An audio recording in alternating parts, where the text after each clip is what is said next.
expected growth is. I'm not going to go over every detail of this. What I want to tell you is very oriented at the industry level toward healthcare. You can see a lot of the top jobs and growth rate is going to be healthcare. Then when we take it and we look at the occupation level data, it's the same thing. It's a lot of home health aides, physician's assistants, nurse practitioners. Why that is, I'm going to show you.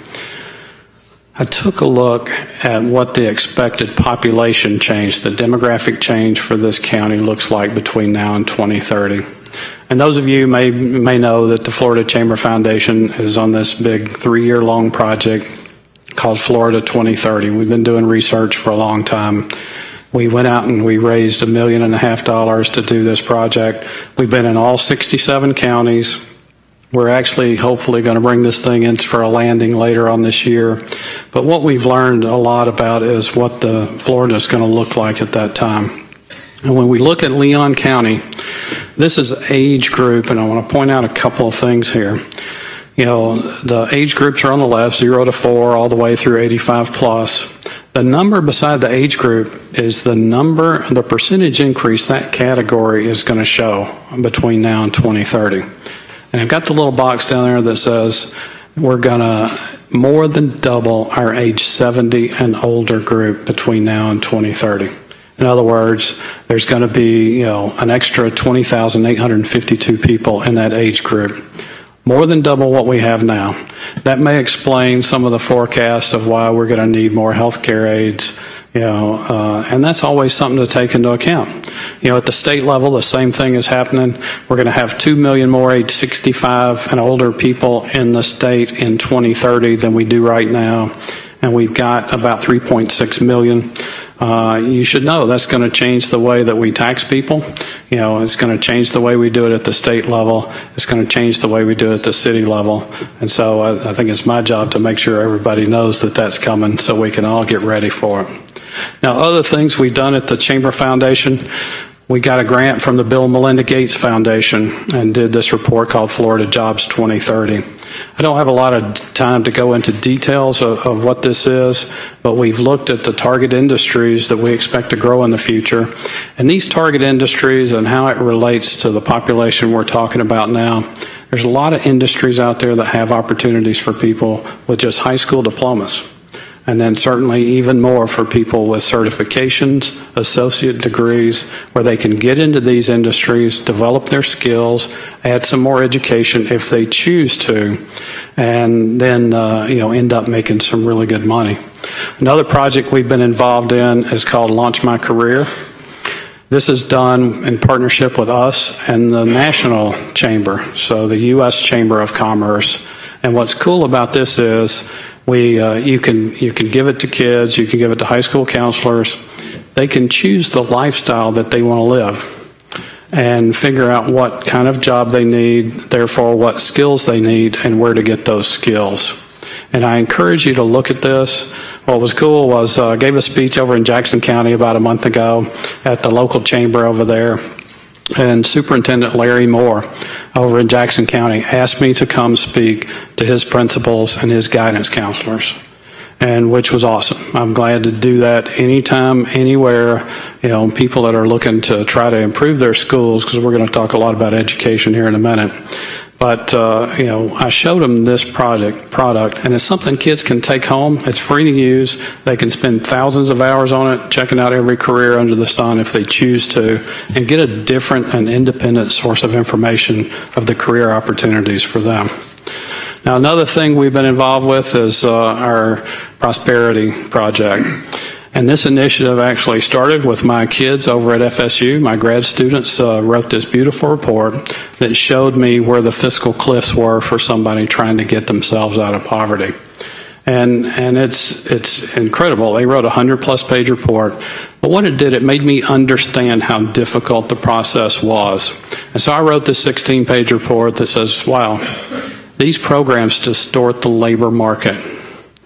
And I'm trying to appeal to the business people. Why should they get involved with this project? This is exactly why.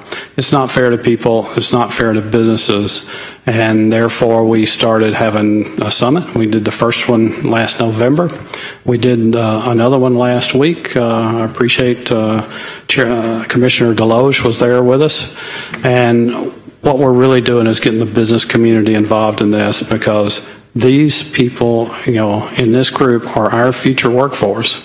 The kids that started, kindergarten this past fall are the high school graduation class of 2030.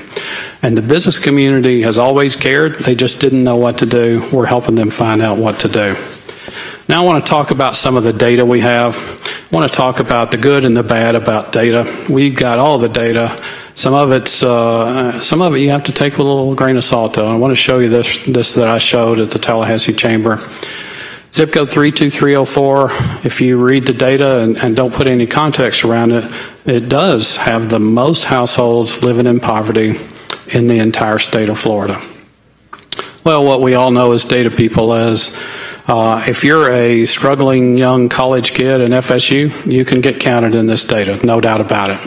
So let's take it with a little grain of salt, but let's not forget the whole thing, because there are still 1.1 million households living below poverty level in the entire state of Florida. That's 15.1%.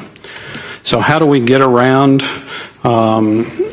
this number? We know the number is inflated because of college kids. The same thing will happen in Alachua County and Gainesville and other counties.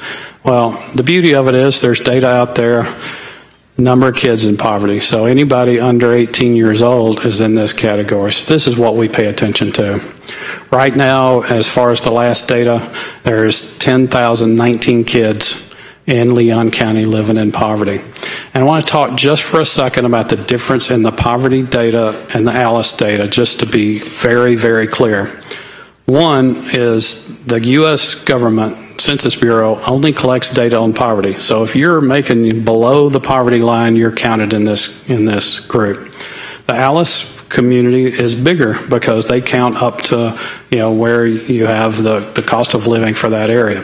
So poverty data is a 48 state phenomenon. If you make over this amount, doesn't matter what state you're in, a high cost of living in the state, low cost, doesn't matter.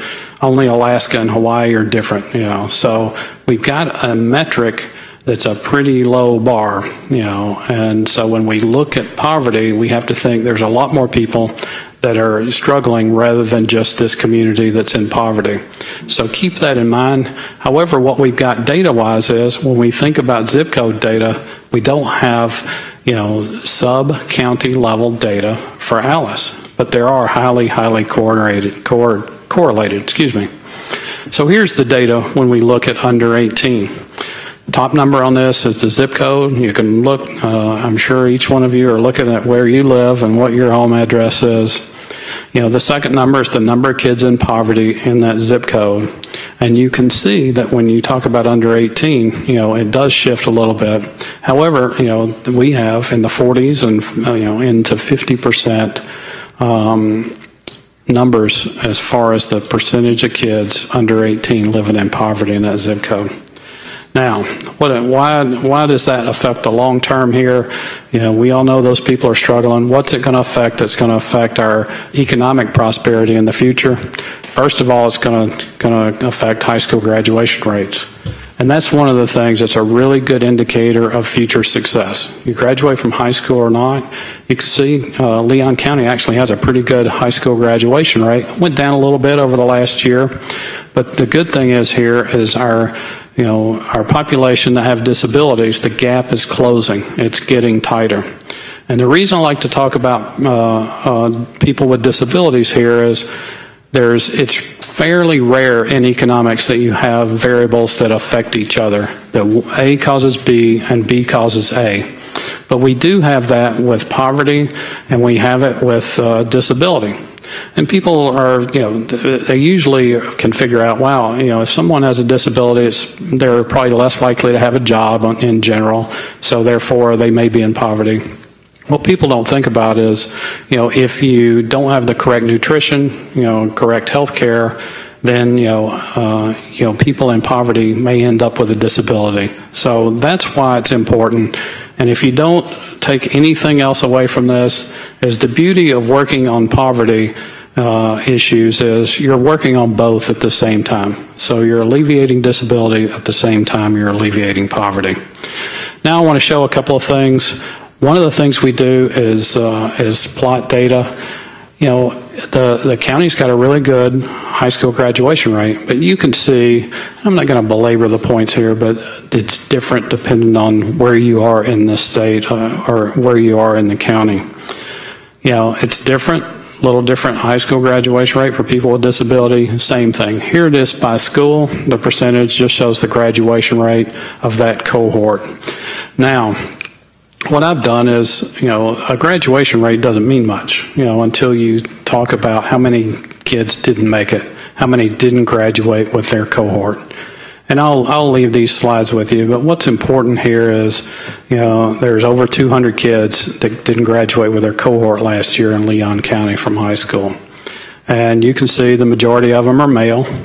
That's common around the state. It happens. But I want you to be able to see that we have this data. I don't want you to memorize it. I want you to know that we have it.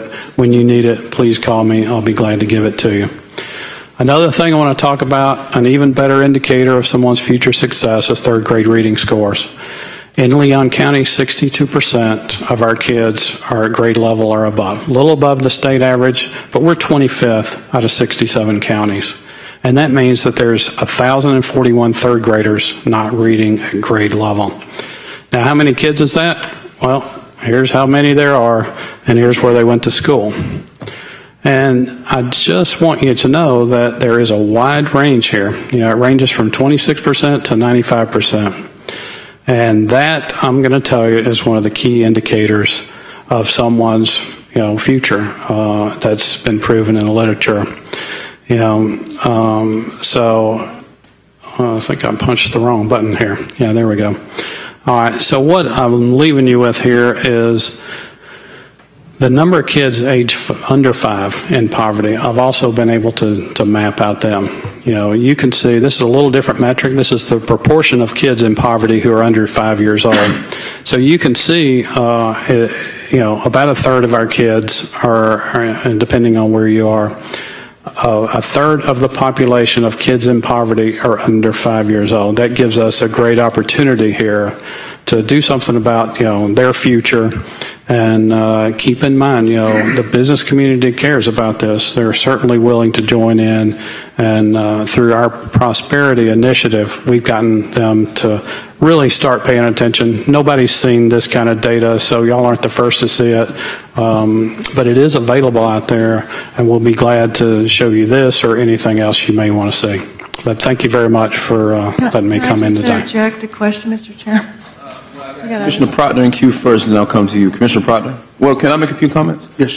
First of all, thank you so much for that presentation. It was very eye-opening. Yours was too, but in particular, some of the numbers you showed. Just a couple I wrote down. The one that hit me in the face immediately was the 10,000 number of kids living in poverty and 18.9% poverty rate for 18 and under. That is a number that struck me. It struck a chord with me. Interested to see what the commissioners come back with. But this is very valuable information, especially the components where you talked about education itself. And I would like to say that I think that as a hierarchy of needs, we all should probably make education a little higher up there. And I think when most people think about it, they think about food and shelter. But education is what makes individuals that are in poverty more mobile in the future. And so any way, in my opinion, any way that we can help move that bar in particular, I think we should try to reach out and do. Commissioner Proctor. I can defer to Commissioner Lindsay because I may well have Dr. Parrish a little upset by the time I finish. Well, I just want to marvel at. I'm trying to juxtapose. I always have heard Leon County is the second highest educated county in the state, or maybe the first. I guess we're talking adults, and all of a sudden, where is it? Did you say 25th of the counties in terms of third grade reading ability of children? So that That's an alarming sort of stretch there, that we have a higher educated adult population, and yet these kids are obviously doing very poorly in school. Why? I mean, what's happening here? I think we can't have these bragging rights on high education in our county. So this is just a big issue to me. Okay. I think that Commissioner Potter, you want to defer to Commissioner Jackson too? You want to, Yeah. Mr. Vice Chair? he's an educator. I can definitely. Thank you, Commissioner Bradford. I want to draw your attention particularly to, this is just data. There's not a plan to fix this, and there's not a magic pill for this. If you'll notice, there was one map that you showed. There's a definite line that occurs in zip codes where you have third graders who are reading at grade level and third graders who aren't reading at grade level. And that's in direct correlation to the communities and the zip codes that have the highest poverty rates. I think that in a zip code 32310, which I'm very proud to live in and work in, and work with children daily, third graders who can't read and third graders who can, I think that it's good that you've brought this information for everyone to see.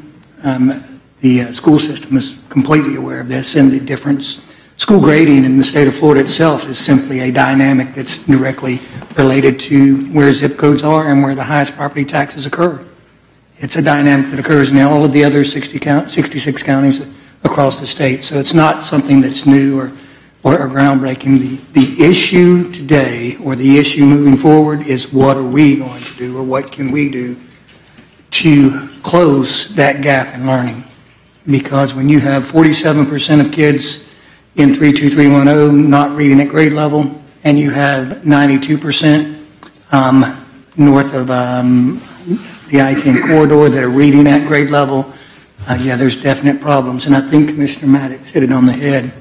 When you look at families that are struggling, completing their reading assignments that night and turning in their homework the next day is much lower down the list than it is to make sure there's some gas in the car, or maybe the lights are even on in some of these homes, or that the rent is paid, or that they're not going to be evicted, or that the next door neighbor that they're living with and sleeping on the couch or in the spare bedroom doesn't decide to kick them out.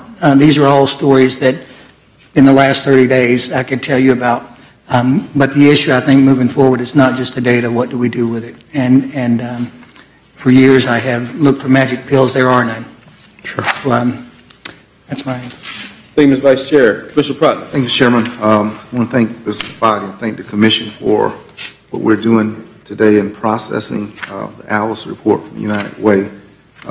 This certainly adds greater depth and velocity to our understanding of some of the less than rosy matters that lurk beneath the surface.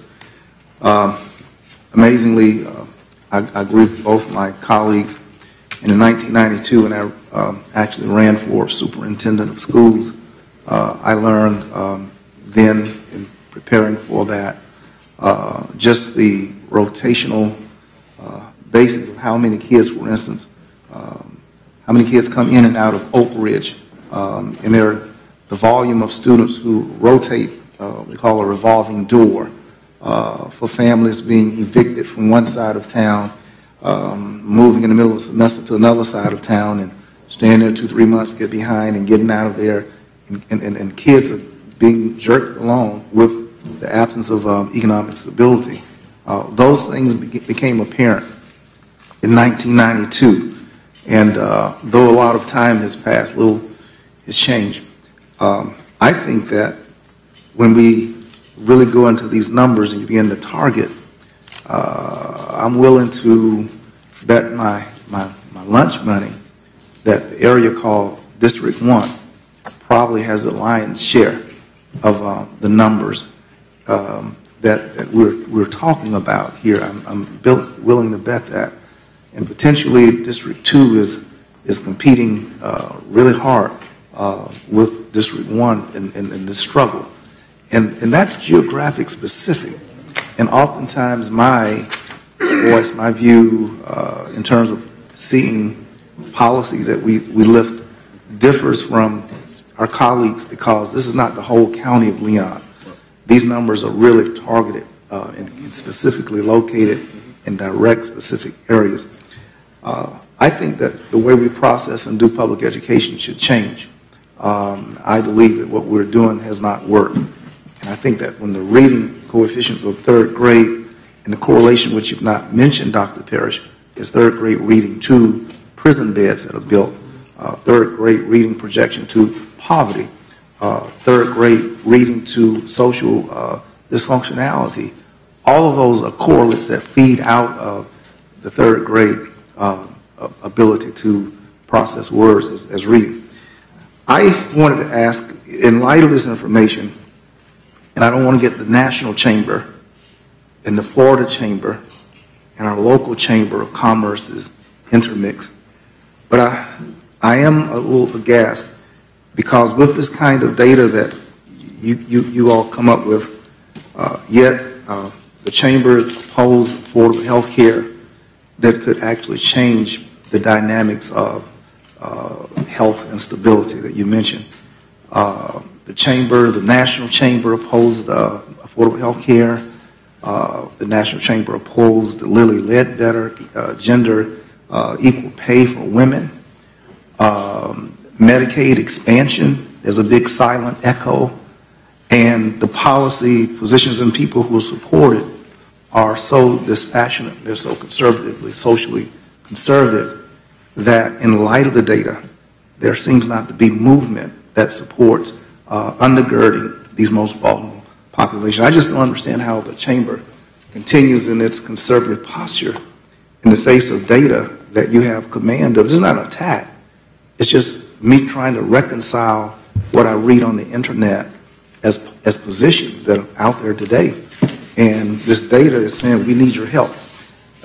Step in. But if the only model is we have to create another business for someone to make a couple $1 million so that 3 other people can remain under poverty though working, something's wrong with how we're doing our economy as well. We have, according to your data, only 3 positions listed among those occupations that come to $20 an hour in our area. All of these people are working. I guess it's just a differential or the degree of poverty which you're in. But nursing and certain sales positions, another category, equals those areas that will pay you enough not to be considered in poverty. Our whole economy needs to be reevaluated. Speaking of the chamber, the National Chamber of Commerce, I suspect the Florida Chamber of Commerce oppose increasing the minimum wage. And these are stated positions that oppose and continue to keep a foot upon the upward mobility of citizens. And when the chamber takes those positions against Medicaid expansion or opposes minimum wage increases, I don't get it. And I don't know if you're authorized or empowered to speak to the continuing distance of which, instead of being an advocate for, being a force against upward mobility people. We need your help. And if you desire to speak to Dr. Parrish, I would welcome hearing from you. Well, like I said, I'm here as a researcher to give you the data here. I'm certainly not in here in any political capacity, and I'll refer you to other people in the Florida Chamber and the National Chamber. Certainly, you're welcome to talk to them. But my concentration here is to show this data because nobody's showing it. And I will tell you, we're the only state chamber with a full-time chief economist.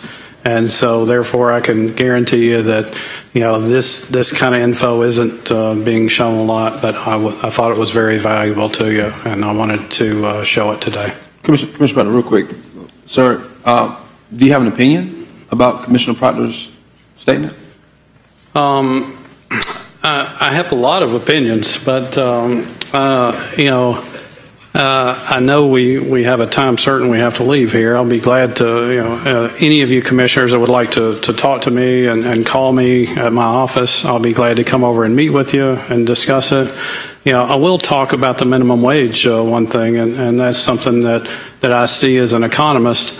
One of the things we have to be careful of, if policymakers decide to raise the minimum wage too high, that entry-level jobs are going to be reduced. I think that's a pretty common expectation by economists. I think some of the recent work has come out. I think that first job is somebody's most important job they're ever going to have.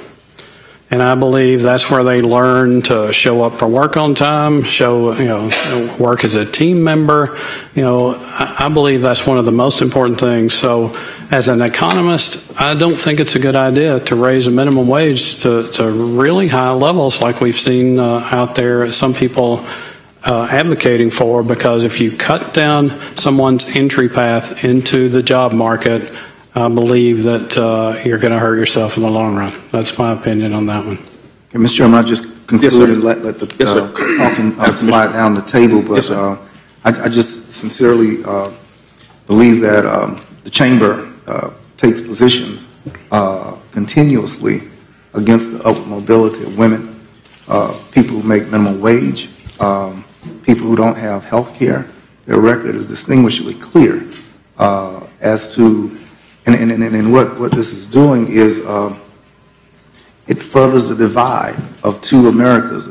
They're separate and unequal, and often, much too often, as the numbers point out here in Leon County, 59% of African American families live in poverty, is what our numbers show.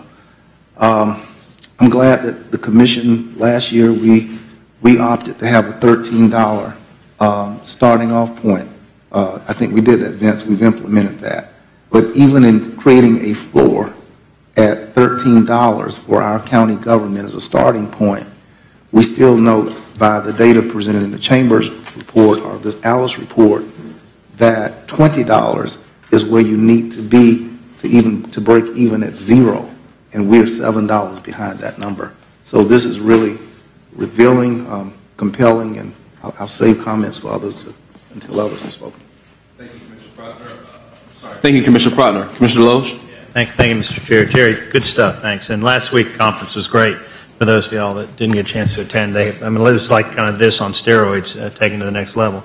I'm a big believer, and it's been said a number of times, you can't measure it, you can't manage it, and I think the reality is the data that we get, you got to determine if we're going to make a decision, you need to be able to move the number and not make a decision based on emotion or just anecdotal facts and things like that.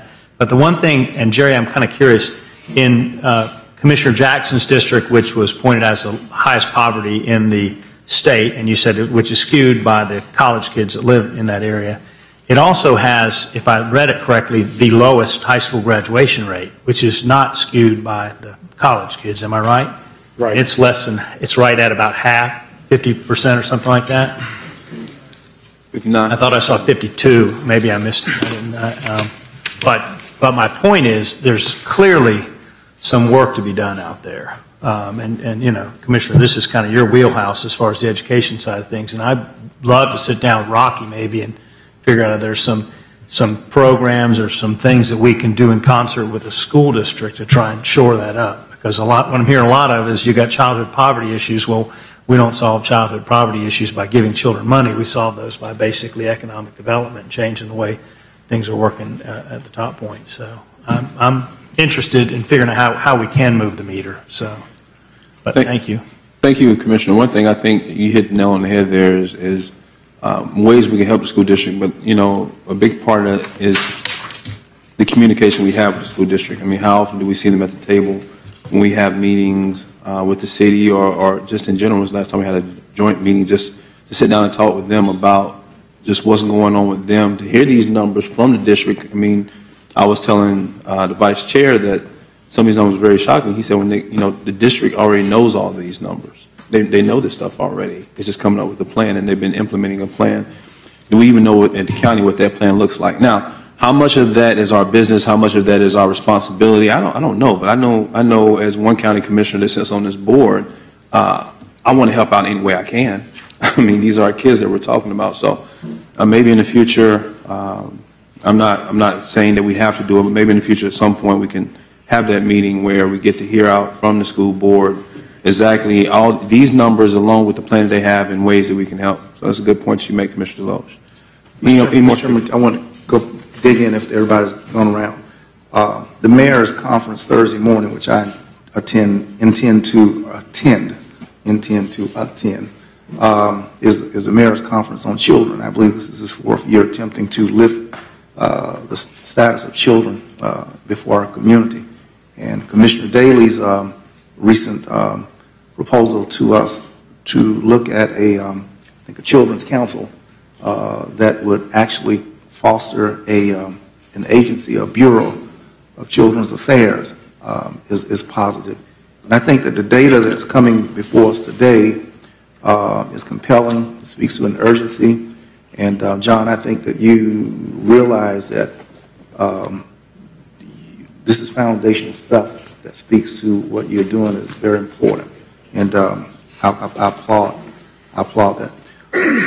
About 7 slides ago, the first slide of the 10-year projection. Could you go back to that, please? Sure. The 10-year forecast. That was the first of the 10-year forecast.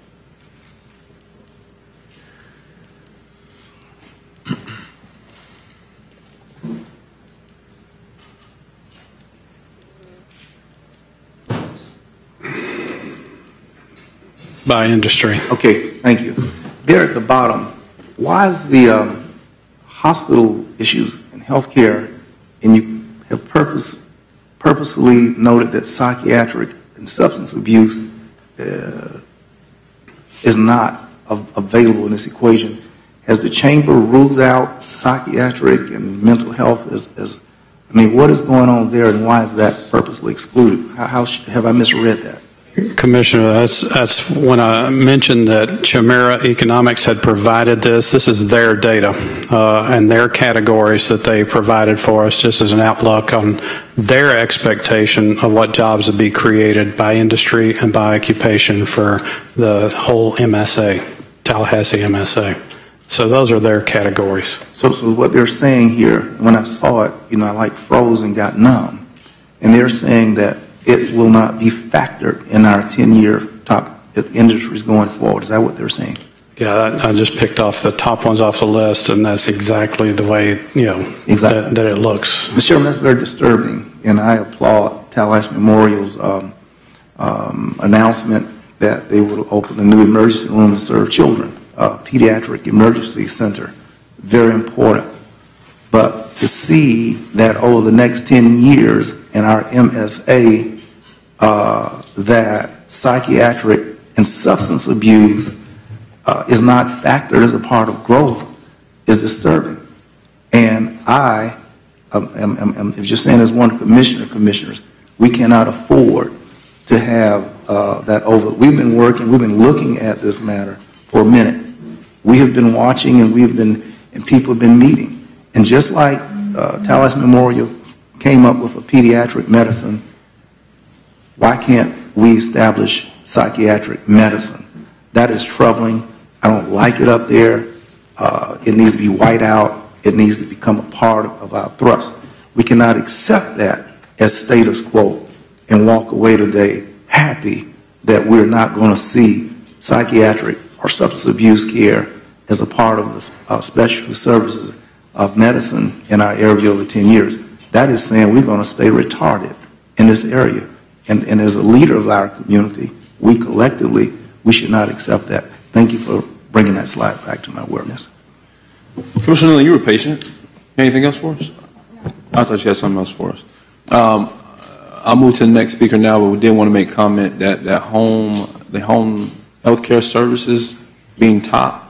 We can tell that just by what's going on around Tallahassee. Just yesterday, Commissioner Deloge gave out a proclamation to the villas of Killearn Lakes. That's going to be assisted living facility, senior housing in Leon County. So it's good to know that at least we can say we're moving in the right direction with the type of housing that's being built around here. Next speaker. Thank you, Mr. Chairman.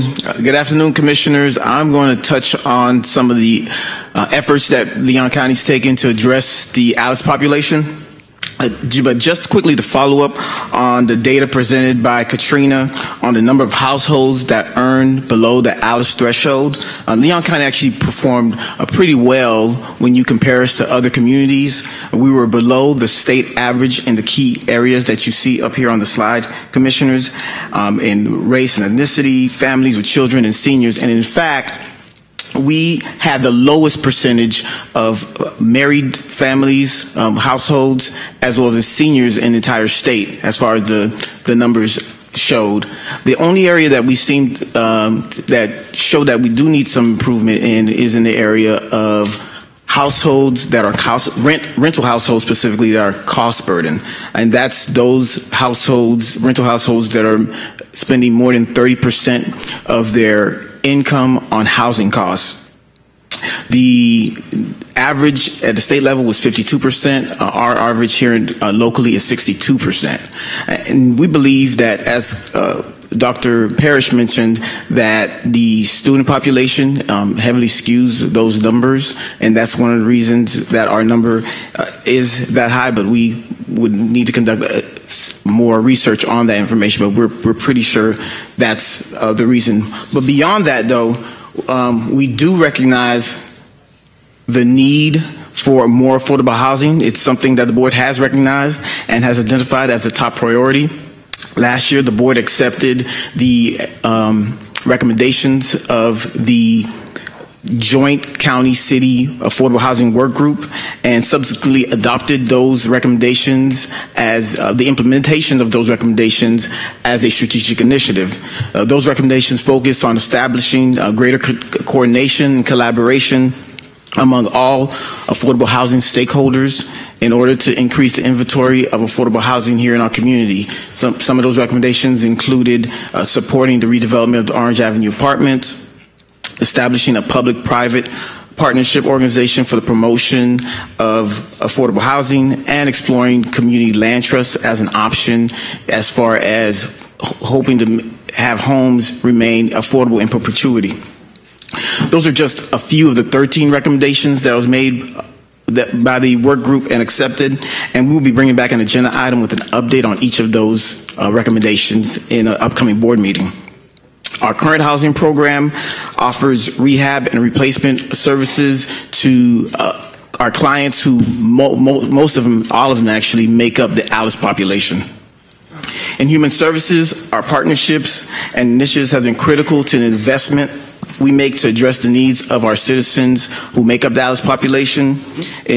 With our CHSP agencies, they are providing some of the basic necessities that are highlighted in the survival budget that's presented. That includes child care services, after-school care, food, emergency assistance and health care. Our direct emergency assistance program and our veteran emergency assistance program provides emergency assistance for utilities, for rent, for food, for medication to our residents and our veterans here in Leon County.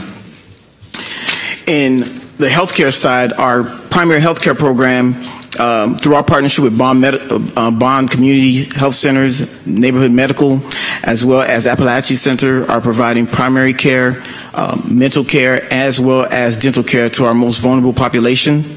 While our partnership with We Care Network provides access to specialty care, and FAMU Pharmacy provides critical prescription drugs to this population. Now, our healthcare program eligibility is limited to residents that are 100% below the federal poverty level, so it would not cover those that, as defined as ALICE, as that was defined by Katrina. However, our partners regularly provide to us their sliding fee scales, and when reviewing that recently, we found that for a primary care visit at Bond, Neighborhood, or Appalachia, for a ALICE household of 4, or that's a household that's making $52,000 or less, they could expect to pay between $6 to $20 for their primary care visit, and that's significantly lower than what you'll see in an average of $100 to $150 for a primary care visit. Now, I will turn it over, unless there's any questions, to Al Latimer, who will talk about economic development efforts that we're taking that address the ALICE population. Any questions? Thank you. Any questions?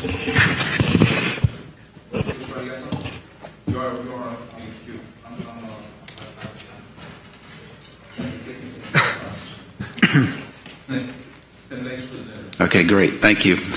Commissioners, one of the best things that we can do to support the Alice population is to maintain a very strong economy. And as a part of your role on the Blueprint Intergovernmental Agency, you approved a long-term strategic plan for economic growth, which will help us achieve that objective. In just a second, I'm going to talk about some of the specific programs that we have at OEV to support Alice households. But first, let me say that we've had a good conversation here today, and a lot of data has been presented. And as you would expect, we are monitoring, always collecting data, analyzing it, so that we can build the best programs possible and bring those forward for you to consider. So just as you're hearing information today that you want to analyze and make sure that it supports our overall economic health, we're doing the same thing. So the first program I want to tell you about is the Urban Job Creation Pilot Program.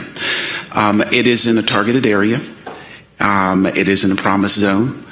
Businesses in that area can obtain reimbursement for wages paid to workers that they hire, as long as they hire a minimum of 2 workers at a 75% of the county's average wage, which is about $14 an hour. We haven't received any applications for this program just yet. We did send a direct mail to every business in the promise zone, and we're going to do a second mailing in the fall. We also, to make sure that the word was spread about the program, we made presentations wherever we could get the word out about the program. As I go to the programs, you're going to also see how we are partnering with other ecosystem partners to leverage higher benefits for potentially the Alice households.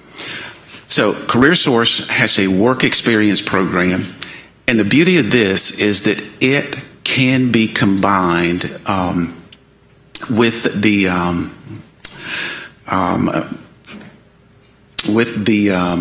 Urban Job Tax Credit, Urban Jobs Creation Pilot Program. It pays for 6 weeks of training, 240 hours of training.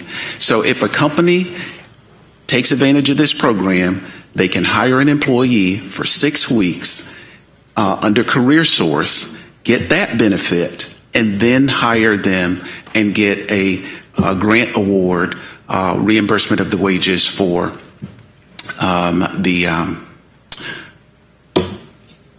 the program. Mr. Lamb, that's going to be on the street this summer? I'm sorry? That's on the street this summer? Yeah, it's right there right now. Yeah, the first one, the Urban Vitality Job Pilot Program, is on the street right now. Right. As Al said, we've done the direct mail. Every speaking engagement opportunity we have, we're amplifying it. Daryl Jones and his team and MWSB in particular is utilizing that tool in every one of their engagements, and they have multiple during the week. They had one last night. There's another one actually during your regular commission meeting tonight. As Al has indicated here moments ago, we're working with our partners at CareerSource and at TCC, and you'll hear more of that to make sure that we're leveraging those opportunities. We know and understand those opportunities, and we incorporate them in every new program we bring back to you at the IA. And we're not done. What you're hearing here today is what you've done thus far. But those programs are in the Promise Zone primarily? Well, the Urban Vitality Job Pilot Program is specifically in the Promise Zone. You know, what about Commissioner Jackson's district? I mean, are we extending out beyond the city limits? Absolutely, and when we get to the skilled workforce that was born from Leon Works, you're going to see about how a county-wide program is really intended to move the needle for this population that is poverty level or just above poverty level through your leadership. Well, I want to make sure that Regina Glee is plugged in, that the District 1 office is aware that we're able to respond to the request, summer request, and the Promise Urban Vitality Job Creation is specifically looking at it on the map, is District 1. So Yes, sir. Regina Glebe definitely needs to be plugged into, and with that. Yes, sir. Okay. Thank you, sir. Any more questions, Commissioner? I have one real quick. Whenever you keep the data on this specific program, will you be keeping the data also on where the folks are coming from that are getting these jobs? Absolutely. Okay. Yeah, that's part and parcel. And if I could just for a moment, and I know Al's got some more good news to share, but I do want to echo one thing that I've heard. A major head nod, and we were talking, Dr. Parrish, before this presentation. He's made a few comments about how the state began tracking this data at the state level and through his office, and that's true. What I want to be sure that I iterate here or reiterate here, because we talk about it at every single IA meeting, is that under your leadership and direction, we have created a true best-in-class scoreboard of our own, dashboard of our own. It's predicated on the best local economic development organization models that existed in the country. It's updated in real time on a daily basis. Ed Young, who's our Deputy Director of OEB for Data and Research, is here, but absolutely what you've heard is something that we continually monitor. In fact, I think we're coming back, Mr. Administrator, in 2 weeks with the next quarterly update for our dashboard, and then you'll see that again, of course, at the IA meeting. But this is absolutely something, we'll utilize the data presented here today, but we continually track this at the local level under your guidance. Okay, thank you. Okay, Commissioners, continuing with the programs, the next is the Elevate Florida's Capital for Business. This is a new program. It actually launches July 1st. The application process will be open for 30 days, and the winners will be awarded in September.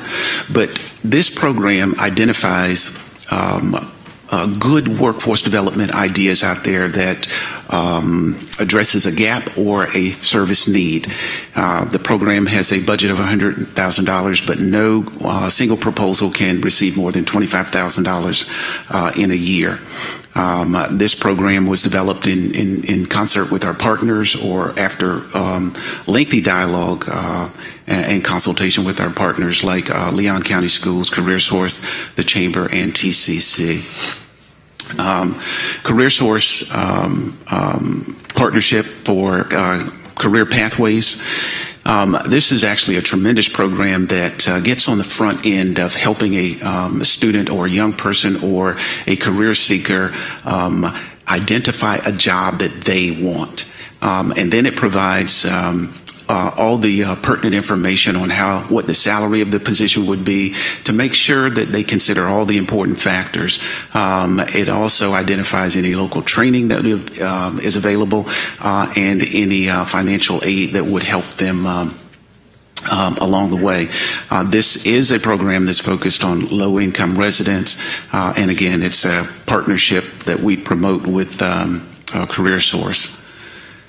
Our MWSBE program, just want to make sure that I take an opportunity here to point out a couple of key notes about this program, significant notes. We've had modest increases in the spending on MWSBE programs or MWSBE businesses from 2015 to 2016 to 2017. And we've also had some modest increases in women business enterprises in that same period. Specifically with the minority businesses, the increases have been in architecture and engineering firms, in construction and prime contractors.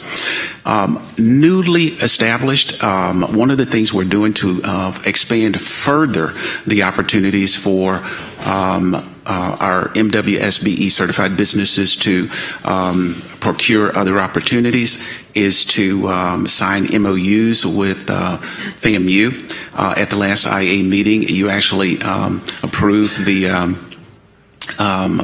MOU with the Leon County Sheriff's Office. We're also in the process of initiating MOUs with Tallahassee Memorial Hospital and TCC.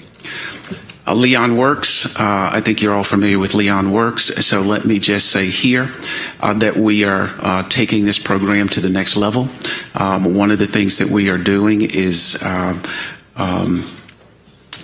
aligning it with the jobs in the targeted industry, and we're broadening it for regional participation. So those are some specific programs that we have at OEV to coordinate with and provide support, or that can coordinate and provide support for ALICE households. Any questions?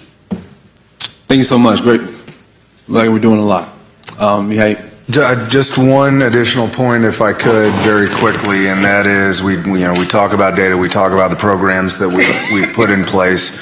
You've heard at the IA meeting some of the additional programs that we're bringing forward, but underpinning all of this, and he's not here, so I'll pivot to Alan and thank Alan and County Administration. We are always held accountable to a prior comment that was made. If you don't measure it, you don't know whether you succeed or not. I just want to take the opportunity to highlight that we initiated, as you will recall, the 5-year targets for the work that we do at OEV to address much of what we're discussing here today. And they include connecting, on this slide here, connecting 5,000 students working in partnership with our school partners and citizens to middle skill job career opportunities over 5 years.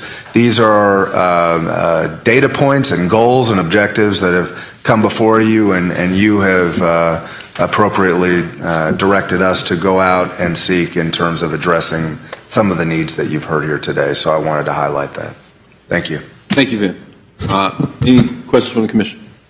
I'm just excited for what Ms. Pingrich just pointed out, and that they have heard our board and are actualizing an apprenticeship program and going through those steps that it takes for people to break the cycle of cyclical poverty. And how do you walk people one at a time out of the clutches, out of the culture, out of the milieu of cyclical poverty, and to hear that we're continuing to lower the ladder even into the canyons of our society is very important. And you can throw out the lifeline, but if ain't enough line that reaches deep enough to where people are in trouble, if the lifeline, the rope ain't deep enough, it ain't going to recover everybody who needs it. So that we're lengthening that rope in the reach in which its depth might go is very important, and that's what I hear, and I'm very, very appreciative and grateful for it. Thank you, Chairman. Thank you, Commissioner Protman. Any more comment? Commissioner Lilly. Yeah, we were, I don't mean to be piling on, but with the apprenticeship programs in Leon Works, have we gotten any kind of interest in, Commissioner Jackson and I were talking about even something special for middle schools to begin to be thinking about these vocational training programs or something, I mean, to partner with the schools, because, I mean, that's where you're seeing it, and I think, and we've talked about it from the beginning when we started with Leon Works, the juniors and seniors, but we also know just from, it is Commissioner Deloge anecdotal, but that much earlier we need to get kids interested to keep that high school graduation rate so they'll stay in school. So I don't know if there's a way or a time that we can begin thinking about reaching further into the younger kids. And get Yes. Them. Absolutely. Maybe you've already. I'll start with this. We are fortunate through all the Leon Works process that we have good partners that acknowledge their own experiences, and we'll just put a nail on the head. In a climate with, where revenue generation is a challenge, shop class, vocational education class, if you look past the, past couple of decades, it's been a challenge. What we've brought to light through this process is there is a real future in whether you call it skilled labor, middle skill, or what have you, there's a real future, a career future that exists there, and a recognition that not every child that comes through the system is going to get their PhD. What I'm happy to report back is the following. Every year we're expanding the net of those kids or through young adults that are engaging in our program and in our process. And so taking it to the middle school level, we've had great partners with our public schools who have opened that up. Yes. And so we're seeing evidence of that and touching more minds who are opening themselves up to this as a career path. Yeah. Mr. Brotner. Chairman, this begs the need of Ms. Pingree's point. Something in '92 when I ran for superintendent of schools.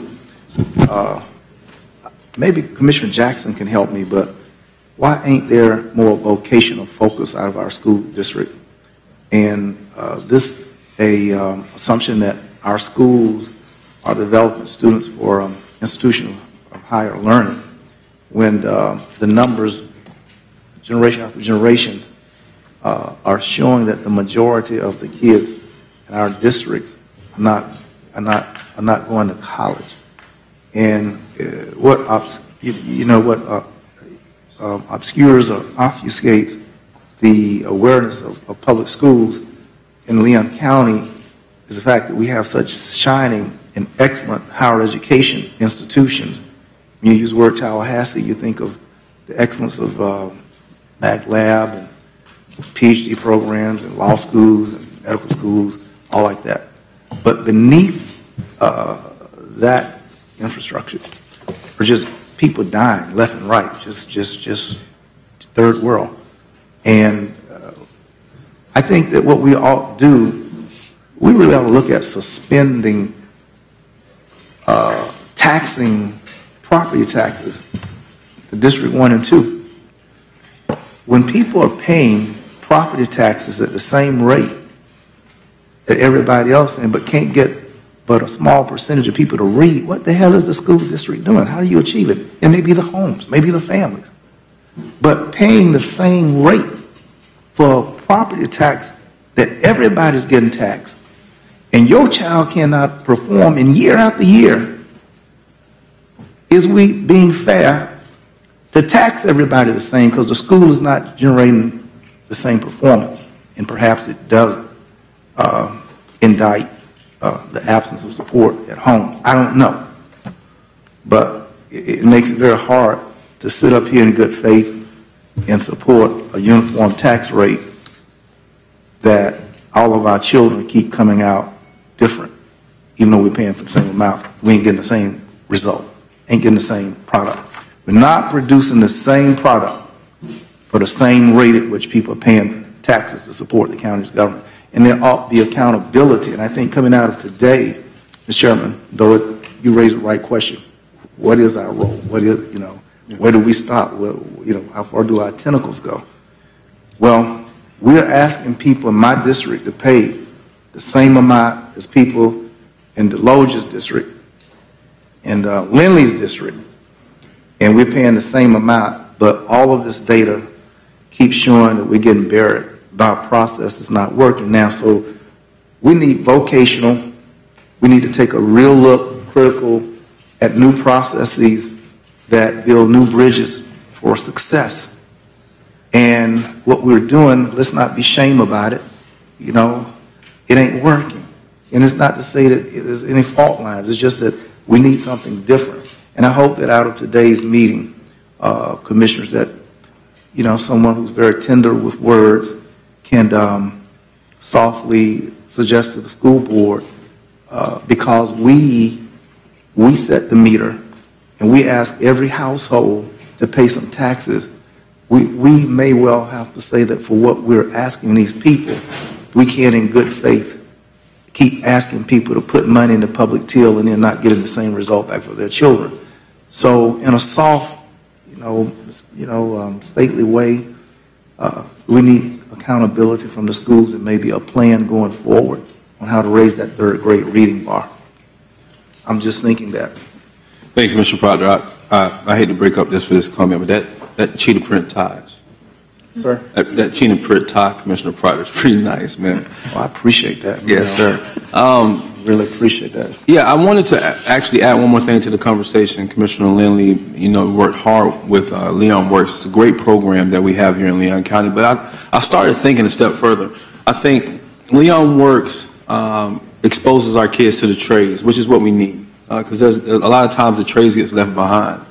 But on the other side of that, apprenticeships in general, whether it's for someone who's looking into being a stockbroker or whether it's for somebody who's looking to be an attorney, getting kids that experience earlier on so they can make that decision. Oh, I can get excited about this and want to go, 17 years in college to be a doctor, a PhD, or whatever may have you. I think something like that has merit too. And I'm wondering, and this may be a different conversation for a different time, but to expand to that even more, if in the future we do ask the chamber or local businesses, would they be willing to partner with us on allowing young kids to get into their offices and just see what it's like for that one day to be a stockbroker or to be a real estate, even a real estate agent or an attorney or doctor or whatever may have you. I mean, because those things make a difference too. I mean, everybody's not going to college, but then again, everybody's not going to be in the trades either. I think we need to have a good cross section of experiences for all those types of experiences for our children here in Leon County to experience. Because when you look at that 18.9 number, I'm hoping a lot of them if they so choose, are able to go and start their businesses when it comes to a plumbing company or a roofing company or something like that. But on the other end, some of those folks need to be attorneys. Some of those folks need to be stockbrokers and doctors and things of that nature too. So another conversation for another time. But it just hit me all of a sudden that that apprenticeship type of program is needed, not just in one industry, but all over in Leon County, because we have those experiences here. How many speakers we got left? Oh, presenters. Just me. Just a wrap up. Wrap up. Yeah, that's it. Okay. You're going to hear from Mr. Wright. Is he supposed to talk today? Mr. White. Right. Oh, Mr. Wright. I don't think he was on the agenda, but if he wants to make a few comments after you. Yeah, he's here for Q&A. Mr. Antoine is here available for Antoine. Yeah. You want to make a couple comments? Yes, sir. No, please. Pick a spot. Any spot. We just pointed out that Mr. Wright, through Habitat for Humanity, is CHSP as well as a United Way supported entity. So. And I was asked to come here to speak. Well, I guess good afternoon, commissioners. Thank you for having me. Thank you for assembling this. I was asked to speak on behalf of the Alice population because, for the most part, my agency serves mostly that population. One of the things we usually see. We have the reference of affordable housing, and it kind of has that stigma, and people think, well, who are those people? What do they look like? And I think the Alice report does a good job of putting a face to that, and it may not be necessarily the janitor, but it could be the person that is serving you Starbucks. It can be your entry-level nurse. It can be your fire department. My entire staff would fall into that category of Alice. However, one of the things we do in our organization, we particularly work on affordable housing. So we make the budget have more slack. So we're really talking about how we split the pie and how the average person who is struggling is trying to make $1 cover $3 worth of expenses. And all of those expenses are important. Healthcare, education, housing, daycare, they're all very, very important. The ultimate answer is we need leverage on all of those, and we need to have holistic, silo-free solutions. I think we all need to keep pressing in the right direction and keep working and trying to collaborate more. But for the most part, I was mostly here that would be my comment. But if you guys have any questions referring to how our homeowners or the folks we come into contact with, what their daily struggles are, I'm here to answer those. Well, I do think your comment silo-free. I mean, and that is where the county can get involved in working with the schools and, working with Habitat for Community. I mean, It's nice to see you here. The last time I saw you, we were wearing nail aprons, building a house like women can build too. Yes. I didn't know where you were going. You did that. You didn't know I had a nail apron, did you? But yeah, the silo-free, and I guess that's what the Alice report in some ways says, is it's all hands on deck from all different ways in our apprenticeship, our training, our housing programs. The county is doing a great deal in various areas, and as our full report here today shows, OEV and Blueprint are 12%. We all have a hand in it, and this helps us focus, I think, on who the audience is, and it's really been it's been eye-opening. I think we all know intuitively, we know poverty is around us, but this has been a tremendous resource for us to have the numbers here and now this day, and so I think this is going to be invigorating, and as the chairman said, there will be more conversations in a lot of ways on this. Keep this top of mind in many of our agenda items as they come down the pike, so. Sounds great. Appreciate that. Yes, sir. Yes, ma'am. Mr. Chairman, if we may get Dr. Perry's voice in the room. Dr. Perry has done quite a bit of research on the impact on children in terms of living in households where families are struggling financially. So if we could ask Dr. Perry to chime in. Certainly.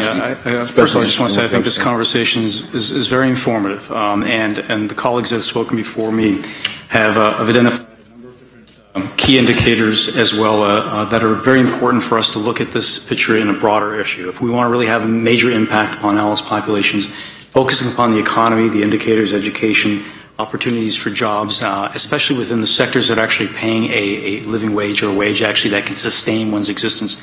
So very, very important. But I want to bring this back actually to a statistic that Ms. Roll mentioned at the very beginning. Where we are right now, and again, this is dealing with 2015 data, 41% of the families in Leon County are at the Alice threshold or below. And keep in mind, those of you already, I know all of you read the report, the Alice threshold is based upon a survival budget. Okay? It's not the stability budget. So that's 41% of families within Leon County are living day to day, week to week, month to month. Now, again, in the profile for Leon County as well, there's a statistic that was mentioned briefly, but I want to highlight it a little bit more, is that when we're thinking about economic opportunities, when we're thinking about those broad-based, how should you say, more macro sort of long-term sort of solutions to economic issues that can promote more sustainability and more opportunities for families, we also have to focus on some of the current issues and needs of these families. And when we look at the Alice populations in your current profile, you'll identify that there is a disproportionality when we look at actually family types. And it's not surprising. And the current economy that we live in right now, most of us, especially if you're in two-parent families, and we have one threshold that's based on two-parent families with 2 children, most of us need to have 2 income-earning adults to basically get by. And it's not surprising when you look at actually the profile here, is that in Leon County, among families where there are 2 income earners, or rather 2 individuals that are married, the percentage of children, families with children that are in that threshold is 10%. But in single female-headed families in Leon County, it's 78% are at or below the Alice threshold, and 76% of single male-headed families as well. So these are the families within Leon are at or below the Alice threshold, and that's significant. And I think that these are the families for which actually there's more immediate need. And so when we're talking about economic opportunities, when we're talking about a long-term strategic plan, and we're talking about these are some families that there might be more of how should you say, important or more immediate need to maybe focus some of our initiatives to bring them above, to bring them above that threshold, and to move them from not just a survival budget to a stability budget, because I'm hearing that within this commission among all the people here. We're trying to move us from that survival to that stability. And again, these issues are not always that simple, they're fairly complex, but again, I want to highlight, the family is a basic building block of all society. And I think that when, in a broader sort of level, when we're thinking about the initiatives that we engage in, we're talking about improving child and family well-being, or providing a context for which actually these opportunities can flourish, and opportunities can be taken, and we can move forward in a very positive way. Thanks, sir. Those are awesome comments. I have Commissioner Daly, Commissioner Jackson in queue to speak, or Vice Chair Jackson in queue to speak. Commissioner Daly?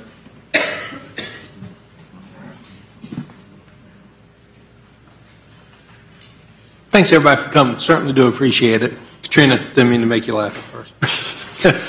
This is a very serious issue, and I think the numbers, Jared, hit us right in the face. I would, for one, love to spend more time with you one-on-one and really dig in on what's going on, because I think it really caught us all by surprise, especially the graphic display of where in Leon County they were targeted. Kind of tough questions, but I'm going to ask them anyway. I'd love for anybody to jump in that feels comfortable, and if nobody jumps in, I'll call on you personally. But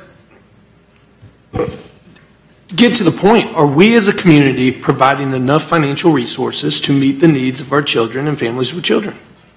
I mean, we live in a pretty wealthy community. Do we have, is the government, both the federal, the state, the local, the nonprofit, and the private sector providing enough financial resources? Is there enough dollars in the system to meet the needs of children and families with children in our community? No.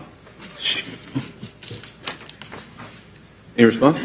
I answer. Katrina, you want to go for that? No. Commissioner, I would say my experience, no. Okay. I mean, I agree. I agree. Are we offering the right services in our community? And do we have the right organizations providing those services in our community? I know that's not necessarily a yes or no answer. Do we have a problem of duplication services being offered in our community? Commissioner, that's one of the things that we're attempting to identify as part of the reevaluation of the CHSP categories. That's something that the County and City Commission both directed county and city staff to do with the adoption of the CHSP MOU earlier this year. And one of the things we're going to do is do a needs assessment. What is our assets? What is our needs in the human service arena in our community? And then the plan is to bring those categories back to the commission in August of next year, August 2019. Thank you. All the questions I have.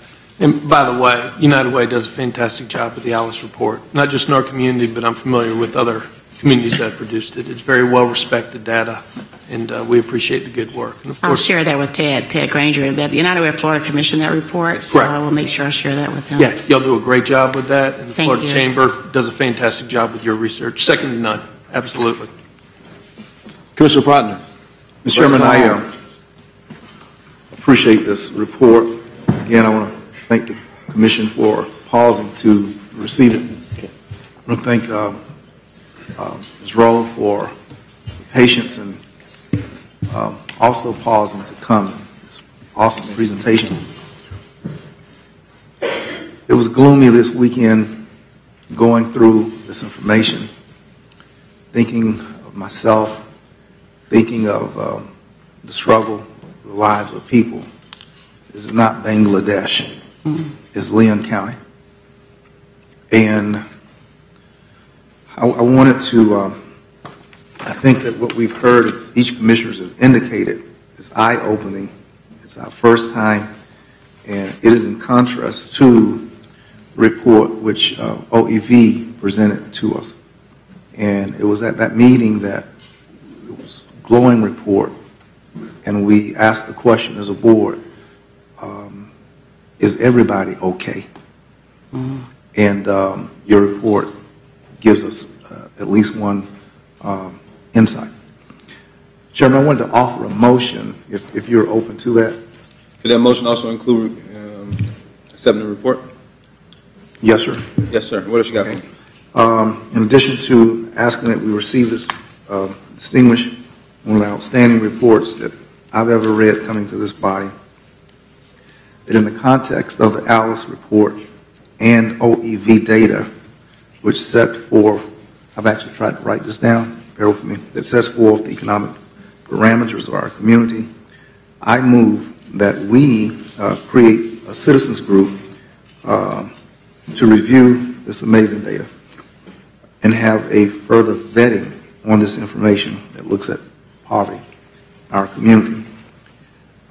We ask that the committee would bring back an action report to our community through a task force meeting with our board, and with recommendations that can be agendaed for adopting.